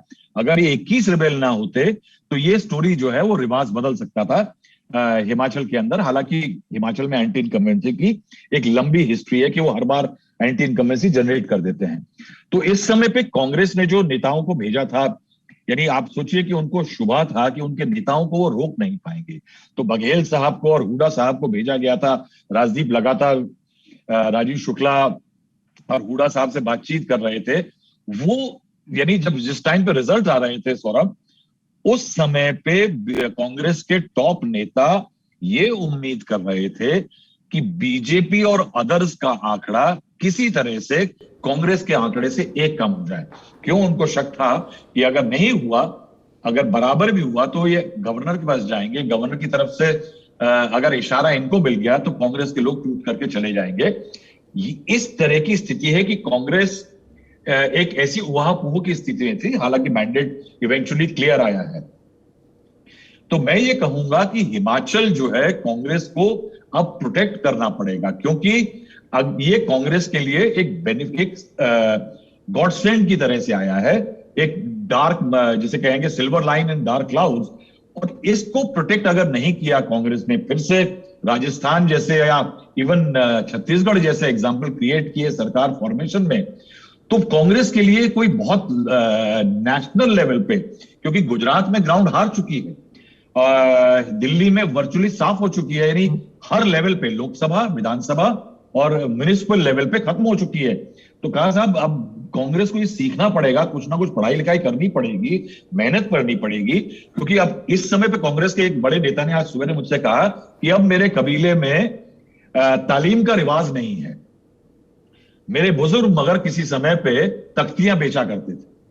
तो क्या है कि Congress has to move beyond that hangover, और अब उसको ग्रिड से लग करके हिमाचल को प्रोटेक्ट करना है कि हिमाचल बिकम्स एटलीस्ट अ शोकेस। क्योंकि आने वाले दिनों में कर्नाटक में उसके लिए अच्छी हवा चल सकती है, पॉजिटिविटी है, राजस्थान उसके लिए मुश्किल का सबब है, मध्य प्रदेश में उसके लिए मुश्किल है, और छत्तीसगढ़ में रिबेलियन है। तो कांग्रेस के लिए हिमाचल और उसकी लीडरशिप दो बहुत अहम प्रश्न हैं। बीजेपी के लिए क्या सबक है इस हार में, राहुल जी? बीजेपी के लिए साहब सबक यह बिल्कुल क्लियर है, जो मैंने कहा कि एक लिमिटेशन, राजदीप ने भी कहा, एक लिमिटेशन है। मैं आपको बताना चाहूंगा कि लोग कहते हैं कि जयराम ठाकुर जी किस तरह से आए थे। जयराम ठाकुर जी को चुनाव से पहले इंडिकेशन अमित शाह जी द्वारा दे दिया गया था कि वो आने वाले हैं। मेरे ख्याल से बीजेपी को ये इल्म हो गया था कि धूमल साहब चुनाव पिछली बार हार जाएंगे, तो वो तैयारी जयराम ठाकुर के नाम की हो रही थी। कुल मिलाकर के बीजेपी के लिए ये एक प्रश्न है हिमाचल जैसे राज्यों में और उत्तराखंड जैसे राज्यों में, कि इन राज्यों में एक नरेंद्र मोदी एलिमेंट जो है वो इतना प्रखर नहीं है, स्ट्रांग नहीं है, यानी वो ग्रेविटेशनल फोर्स नहीं है। उसके अलावा बीजेपी किसी भी एक जातीय वर्ग के साथ परमानेंट या सेमी परमानेंट एसोसिएशन नहीं क्रिएट कर पाई है। उत्तर प्रदेश में और तमाम राज्यों में अपर कास्ट बीजेपी के साथ है साहब, ये कोई ना हो ये तो दामन नहीं छोड़ेंगे बीजेपी का। लेकिन उत्तराखंड जहां अपर कास्ट काफी भारी है, ट्राइबल्स हैं, दलित हैं, उस राज्य में बीजेपी अपने साथ एक किसी वर्ग को परमानेंटली जोड़ नहीं पा रही है। ये बात कांग्रेस के लिए भी सही है, कांग्रेस भी नहीं कर पा रही है। और इस कारण से जो है कि वहां पे लगातार जो है वो हर बार चुनाव का चेंज होता है, क्योंकि कास्ट इक्वेशन बैठ नहीं पा रही है किसी की। वहां के लोग एक इंडिपेंडेंट एंटिटी हर बार सरकार बदल देते हैं। ये बीजेपी के लिए सबक है कि बीजेपी को किसी ना किसी तरह से अब कास्ट ग्रुप के एफिलिएशन क्रिएट करने पड़ेंगे। तीसरा, जिन राज्यों में नरेंद्र मोदी एलिमेंट उतना स्ट्रांग नहीं है, कास्ट इक्वेशन फिक्स नहीं है, नेताओं के नाम पे वोट उतना नहीं पड़ता है, और पड़ता है तो नेता बड़ा होना चाहिए। वीरभद्र सिंह आज भी 50 साल बाद नाम है। आप देखिए कि वहां पे कांग्रेस का लीडरशिप देखिए कि वहां अगर हम लोग के मजाक उड़ाते हैं कि 17 दावेदार हैं मुख्यमंत्री के, तो इमेजिन दे हैव लीडर्स, इस टाइप के उनके लीडर्स हैं। वहां हुआ ये कि वीरभद्र सिंह जैसा 50 साल एक बड़ा नेता होने के कारण इंसुलेट हो गई लोकल लीडरशिप, और कांग्रेस हाईकमांड जो नेताओं को तबाह करती थी वो वहां के नेताओं को उतना छू नहीं पाई। तो वहां कल्टीवेट हुए नेता और अच्छे नेताओं कांग्रेस को मिले। बीजेपी को नेता कल्टीवेट करने पड़ेंगे साहब। बड़े नेताओं के गढ़ में बीजेपी हार गई है। ये एक सबक है बीजेपी के लिए that you are not creating good leaders. पुराने नेता चल नहीं रहे, नए नेता आप क्रिएट नहीं कर पा रहे। तो बीजेपी के लिए ये भी लेसन है कि मैंने जो पहले कहा था कि साहब कद ढूंढिए, नेताओं के कद बढ़ाइए, परछाइयों पे मत जाइए। शुक्रिया राहुल जी। राजदीप जी, आपका रुख करते हैं। कांग्रेस में कई बड़े नेताओं से आपकी लगातार बात हो रही है, नेतृत्व को लेकर क्या रुख है? बहुत इंटरेस्टिंग है। कल करीब 1 बजे जब ये लग रहा था कि सुपड़ा तो साफ हो गया कांग्रेस का गुजरात में, तो सब कांग्रेसियों की निगाहें हिमाचल पर थी, क्योंकि उस समय हमारे आंकड़े थे कांग्रेस 31, बीजेपी 31। और एक नेता ने मुझे कहा बाप रे मामला फंस गया। तुरंत भूपेश बाघेल को कहा गया कि आप जाइए चार्टर्ड एयरक्राफ्ट लेके शिमला पहुंच जाइए। भूपेंद्र सिंह हुड्डा तो वहां पहुंच गए थे, राजीव शुक्ला भी वहां थे। और कांग्रेस में 2 घंटों के लिए यही डर था कि क्या हमारा जो 31 का आंकड़ा है वो 35 पार कर पाएगा या नहीं। 3 बजे तक थोड़ी उनको एक राहत मिली कि हम नंबर 1 पार्टी बन गए, 35 क्या हमारी 40 सीटें बन गई। आज जब मैंने उन्हीं नेताओं से बात की तो वो वो परेशान फिर से थे। तो मैंने कहा अब क्या परेशानी है, 40 सीट तो आपके आ गए। उन्होंने कहा नहीं, अब परेशानी है कि मुख्यमंत्री कौन होगा। और उन्होंने कहा कि देखिए दावेदार तो बहुत है, लेकिन एक अच्छी बात हो गई है कि 2 बड़े दावेदार जो उनको लगा प्रॉब्लम कर पाएंगे वो हार गए, एक कौल सिंह और एक आशा कुमारी। ये दोनों चुनाव हार गए तो उनकी बात नहीं हो पाएगी। तो मैंने कहा फिर कौन है रेस में? तो उन्होंने कहा 3 बड़े नाम हैं, एक प्रतिभा सिंह का नाम है, एक है मुकेश अग्निहोत्री, तीसरा है सुखविंदर सिंह सुक्खू। उसी नेता ने यह भी कहा कि देखिए कांग्रेस की परंपरा रही है, परंपरा वर्ड यूज किया, कि हम ज्यादातर राजपूत लीडर को हिमाचल के लिए प्रेफर करते हैं। तो मैंने कहा इसमें परंपरा क्या है? आपके एक ही बड़े वहां नेता रहे इतने सालों से, वो है वीरभद्र सिंह। क्या आप मुझे कह रहे हैं कि आप किसी और राजपूत के अलावा किसी और नेता को नहीं देखेंगे? उन्होंने कहा नहीं ऐसी बात नहीं है, पर हमें लगता है कि हिमाचल की राजनीति के लिए राजपूत नेता सूट होते हैं एज चीफ मिनिस्टर। तो मैंने कहा ठीक है। तो मैंने कहा निर्णय कौन लेगा? तो इंटरेस्टिंग बात है, फिर उन्होंने कहा you must give Priyanka Gandhi Vadra more credit. उन्होंने बहुत मेहनत की, पिछले 6 महीनों से उन्होंने छत्तीसगढ़ यूनिट के साथ भूपेश बाघेल और उनके लोगों के साथ पूरा कैंपेन चलाया।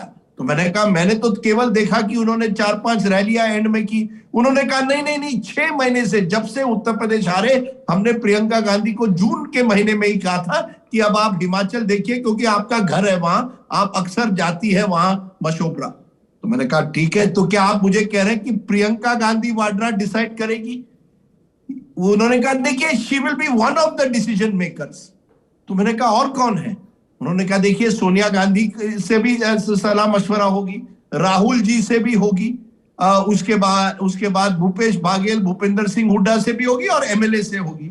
तो मैंने कहा पर मैंने सुना है कि सोनिया गांधी, प्रियंका गांधी वाड्रा और राहुल गांधी सोनिया गांधी का बर्थडे मनाने सवाई माधोपुर रणथंभौर जा रहे हैं 3 दिन के लिए। हाँ, उन्होंने कहा वो तो है, लेकिन they are in direct contact with Bhupesh Baghel, Bhupendra Hooda और राजीव शुक्ला, जो तीनों शिमला में है। वो एक मीटिंग करेंगे अगले 24 घंटों में विधायकों से और फिर निर्णय लेंगे।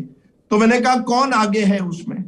तो उन्होंने कहा देखिए 2 नाम आगे विधायकों में है, एक है सुखविंदर सिंह सुक्खू और दूसरा है मुकेश अग्निहोत्री।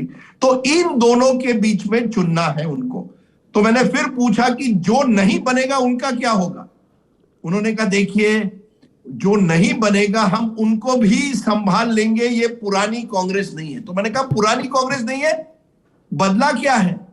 उन्होंने कहा नहीं, हम इतने, अब देखिए हमें पता चल गया कि हम एक बार ये स्टेट जीत गए हैं, हम वो गलतियां नहीं कर सकते यहां जो हमने अन्य राज्यों में की है। शायद मध्य प्रदेश का वो उदाहरण देना चाहते थे, जहां हालांकि उन्होंने मध्य प्रदेश का नाम नहीं लिया, कि मध्य प्रदेश जैसे राज्यों में जब हुआ था कि कौन बनेगा मुख्यमंत्री, उसके बाद जब ज्योतिरादित्य सिंधिया को बिल्कुल किनारे कर दिया गया, एक ना एक दिन उनकी सरकार गिर गई।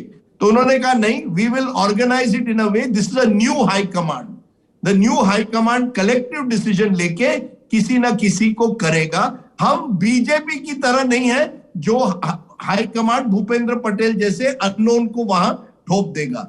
तो जो मेरी जानकारी है उसके मुताबिक 2 नाम आगे चल रहे हैं, सुखविंदर सिंह सुक्खू, मुकेश अग्निहोत्री। मुझे नहीं लगता प्रतिभा सिंह, हालांकि उन्होंने अपना दावा तो किया है, मगर वो एमपी है और इस समय मुझे नहीं लगता कि बाहर से एमपी को लाया जाएगा मध्य प्रदेश की राजनीति में। ये 2 नाम आगे चल रहे हैं। बट व्हाट इज इंटरेस्टिंग, इस कांग्रेस को लगता है कि हमें हिमाचल प्रदेश में एक मॉडल मिल गया है, जिसे वो अब कह रहे हैं हाइपर लोकल मॉडल, कि हम बड़े बड़े नेताओं से चुनाव नहीं लड़वाएंगे, राज्य के चुनाव हम वहां के स्थानिक नेताओं से लड़वाएंगे। हम वहां के, फिर वो त्रिपुरा हो या कर्नाटका हो या मेघालय हो, हम उन नेताओं से चुनाव लड़वाएंगे जो उस राज्य में सीमित है। ये हमारा low cost hyper local model है। बड़ी इंटरेस्टिंग बात, लो कॉस्ट। और इसमें जब मैं भूल गया बोलने के लिए गुजरात में, क्योंकि गुजरात में सौरभ 1 मिनट के लिए मैं लूंगा, कांग्रेस ने रिसोर्सेस ही नहीं रखे उस पूरे अपने इलेक्शन में। जिग्नेश मेवानी को खुद का इलेक्शन क्राउड सोर्स करना पड़ा एक तरह से। अब हिमाचल में क्या कहा गया, हर candidate, Bhupesh Baghel was in charge, Bhupesh Baghel ने कुछ रिसोर्सेज उन कैंडिडेट्स को दिए जो उनको लगा 100% जीतेंगे। लेकिन लक ऐसा उनका हुआ है कि क्योंकि बीजेपी में बगावत हुई और क्योंकि जो एक नाम राहुल जी ने शायद नहीं लिया, प्रेम कुमार धूमल, उनका जो रोल रहा है इस चुनाव में, उस पर सवाल है। क्योंकि अगर आप देखिए जहां बीजेपी को हार मिली है, कुछ ऐसे इलाके हैं जहां एक जमाने में प्रेम कुमार धूमल की बहुत चलती थी, and he is one of the last leaders from Vajpayee era. आज की बीजेपी में कौन नेता रह गए उस वाजपेयी? तो कांग्रेस को बाय लक बाय चांस हो गया है। लक बाय चांस में आपको हिमाचल मिल गया है, कांग्रेस को लगता है एक नई मॉडल मिल गई, हाइपर लोकल। प्रियंका गांधी वाड्रा जो अब तक केवल हार देखती रही है, खास करके उत्तर प्रदेश में, उनको एक तरह से जीत का श्रेय देने की अब कोशिश हो रही है। उनका एक रोल दिखाया जा रहा है कि वो बाघेल जी के साथ जो उन्होंने वहां काम किया है, और भूपेश बाघेल का कद बहुत बढ़ गया है कांग्रेस में। They are now saying that Bhupesh Baghel is the person who will decide how these hyper local elections are to be fought. तो it is very interesting. But आपके आज जो सवाल था कि कौन बनेगा मुख्यमंत्री, आज की तारीख में सुक्खू और मुकेश अग्निहोत्री के बीच में है, और Rajput factor according to Congress sources will decide कौन बनेगा मुख्यमंत्री in Himachal Pradesh. Thank you Rajdeep. अब हम शिमला चल रहे हैं, जहां पर हमारे साथ मास कम्युनिकेशन के प्रोफेसर और लंबे वक्त जर्नलिस्ट है शशिकांत जी जुड़े हैं। शशिकांत जी, आपको मेरी आवाज आ रही है? हाँ सौरभ जी, मुझे आ रही है। बताइए साहब, शिमला में क्या है सुर्खियां? देखिए सौरभ जी, बहुत ही इंटरेस्टिंग सिचुएशन पैदा हो गई है, क्योंकि जैसा कि बात की गई, पहले प्रतिभा सिंह जी बिल्कुल आउट ऑफ पावर हो चुकी थी, आउट ऑफ पॉलिटिक्स हो चुकी थी।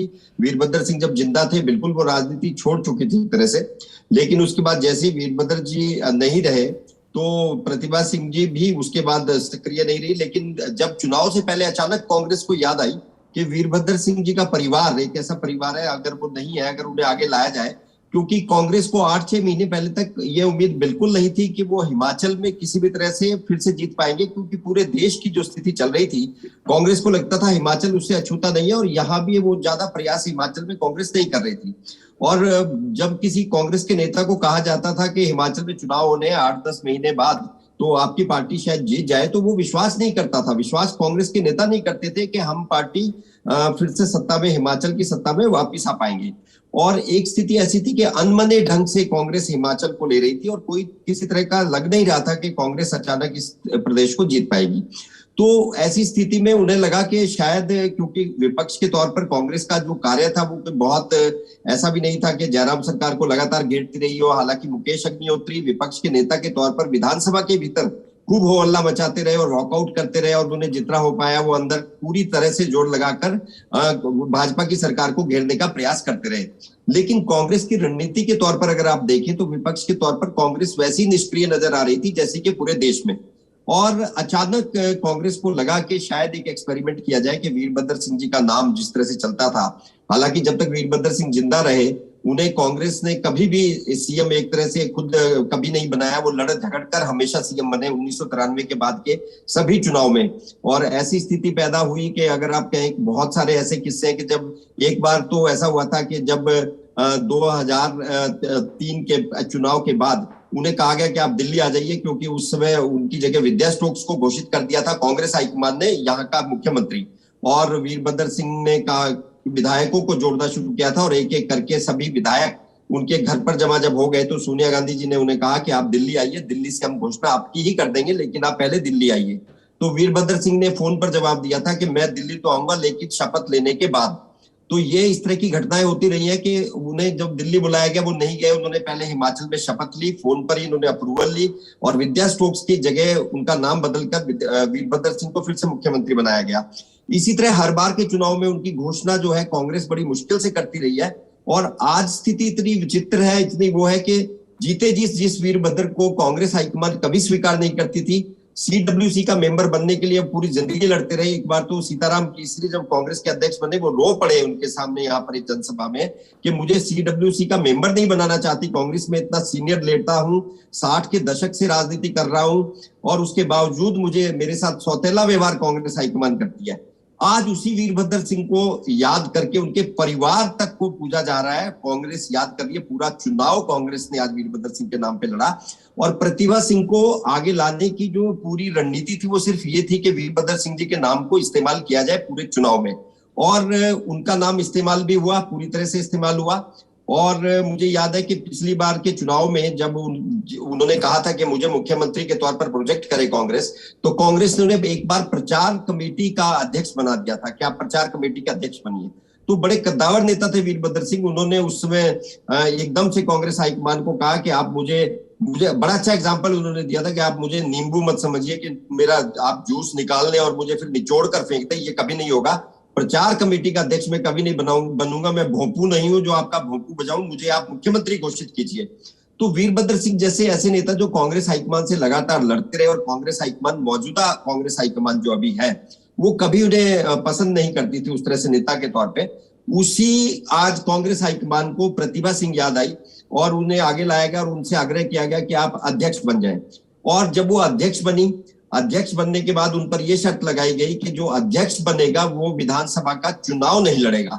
तो तय था कांग्रेस को कि वो उसी तरह से उनका इस्तेमाल भी नींबू की तरह ही करना चाहती थी, उनका जूस निकाल लें, उन्हें अध्यक्ष बना दें, उनके नाम पे चुनाव लड़ लें, और जब मुख्यमंत्री बनाने की बारी आएगी तो प्रतिभा सिंह की जगह किसी और को मुख्यमंत्री बना दिया जाए।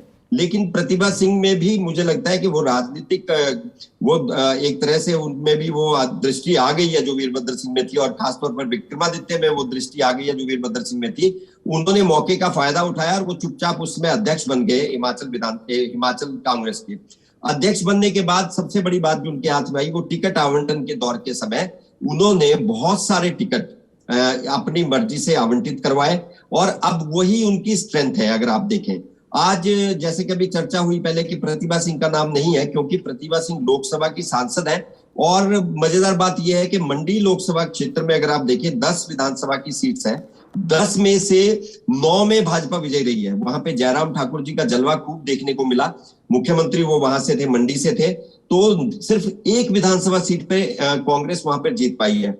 तो अब प्रतिभा सिंह जब एक दावेदार हो गई है मुख्यमंत्री की, उन्होंने एक दावा पेश कर दिया है, ऑफिशियली पेश कर दिया है एक तरह से, और उनके समर्थक भी वही जिस तरह से वीरभद्र सिंह राजनीति किया करते थे कि दबाव की राजनीति के जरिए वो हमेशा मुख्यमंत्री बने, और प्रतिभा सिंह ने भी वही सीखा है। उन्होंने देखा है कि किस तरह से हाईकमान जो कहती है उसे मानने की जरूरत नहीं है, बल्कि दबाव डालकर खुद मुख्यमंत्री बनने की लड़ाई लड़नी पड़ती है। वही रास्ते पर वो आज चल रही है। आज जिस समय वो कांग्रेस के ऑफिस से गुजरी, जिस समय वो ओबराय सिसिल होटल में गई जहां पे सारे पर्यवेक्षक बैठे हुए थे, एक बड़ा जमावड़ा वीरभद्र समर्थकों का और बड़े लोगों की भीड़ जो मतलब प्रतिभा सिंह के समर्थन में नारे लगा रही थी और हाईकमान को प्रेशराइज कर रही थी एक तरह से कि प्रतिभा सिंह को हिमाचल का मुख्यमंत्री बनाया जाए।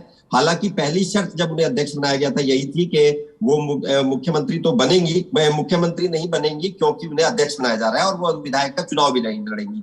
तो इस तरह की राजनीति आज शुरू हुई है, और इसमें मुझे लगता है कि धीरे धीरे जो स्थिति बदल रही है। इंटरेस्टिंगली आज सुबह से ही जिस तरह का माहौल देखने को मिल रहा है, अभी राजदीप जी ने जैसा कहा, बिल्कुल उन्होंने ठीक कहा कि पहले जो 2 नाम सुबह से चल रहे थे सिर्फ मुकेश अग्निहोत्री और सुखविंदर सुक्खू, लेकिन जिस तरह से दिन ढल रहा है और जिस तरह से धूप कम होती जा रही है और सर्दी बढ़ रही है, वो गर्मी वाला, तो गर्मी कांग्रेस की राजनीति में पैदा होती दिखाई दे रही है।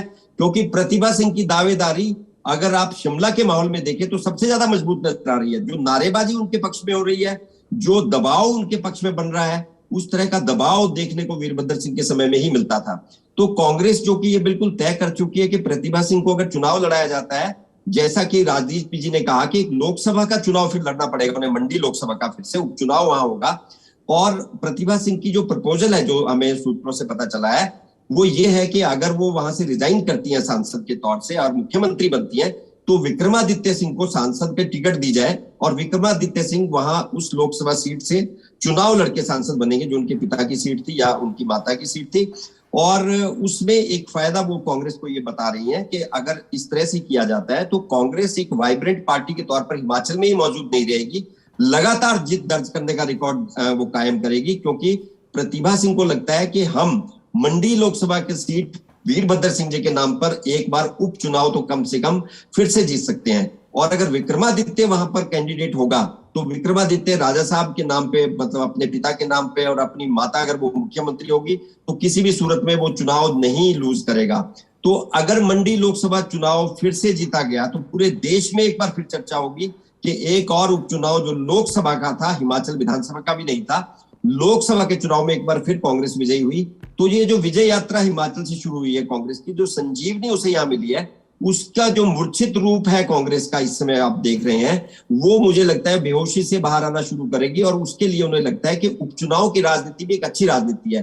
तो आज की मीटिंग में जो होने जा रहा है, जो पक्ष प्रतिभा सिंह के समर्थक विधायक रखने वाले हैं, वो इसी बात से शुरू करेंगे जो उनका नेगेटिव पॉइंट है। सबसे बड़ा नेगेटिव पॉइंट प्रतिभा सिंह के साथ यही है कि वो सांसद हैं, अगर उन्हें मुख्यमंत्री बनाया जाता है तो मंडी लोकसभा सीट का चुनाव या उपचुनाव लड़ना पड़ेगा, जहां पर कि 10 में से 9 में भाजपा विजयी रही है। ऐसी सीट पे चुनाव लड़ना खतरे से खाली नहीं है। लेकिन दूसरी तरफ प्रतिभा सिंह के समर्थकों की जो रणनीति है वो इसी बात को ठोक बजा कर रखने वाले हैं कि जैसे हिमाचल की हवा पूरे देश में जा रही है, पहाड़ों से उतरकर ये हवा मैदानी इलाकों में जाएगी, उसी तरह से हम एक और उपचुनाव जीतेंगे और एक और रुचिकर स्थिति पैदा होगी। विक्रमादित्य अगर सांसद के तौर पर फिर से जीतते हैं तो उनकी विधानसभा की सीट खाली हो जाएगी, जो शिमला रूरल से वो विधायक हैं।